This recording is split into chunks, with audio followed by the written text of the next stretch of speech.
Kim Chu, inaming nainip sa proposal ni Sian Lim.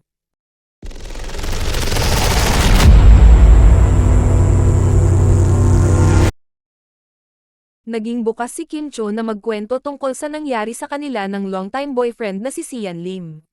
Sa vlog ni Dr. Vicky Bello, sinabi ng kapamilya actress na mutual decision nila ni Sian na tapusin na ang kanilang 11-year relationship at mag-move on. Ani Kim, mahirap ngunit kailangang tanggapin ang mga bagay na wala ka ng kontrol.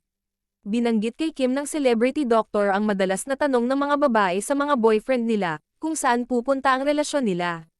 Saad ni Kim, hindi raw siya nagtanong ng ganoon kay Sian pero isa yun sa mga reason ng breakup. It's also one of the reasons of the many reasons, say ng actress TV host.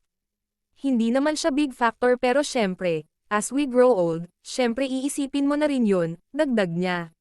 Matatanda ang sa Marisol Academy sa teletabloid, sinabi ni Romel Placente ang nasagap sa kanyang source na di umano'y hinihintay na ni Kim na pakasalan siya ni Sian.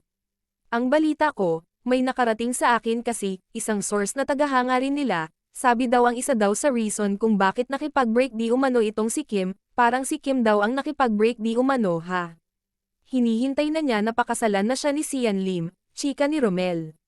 Gayun din daw ang nasagap na balita ng kanyang co-host na si Mildred Baked. According to my source, yun nga parang walang plano, say ni Mildred.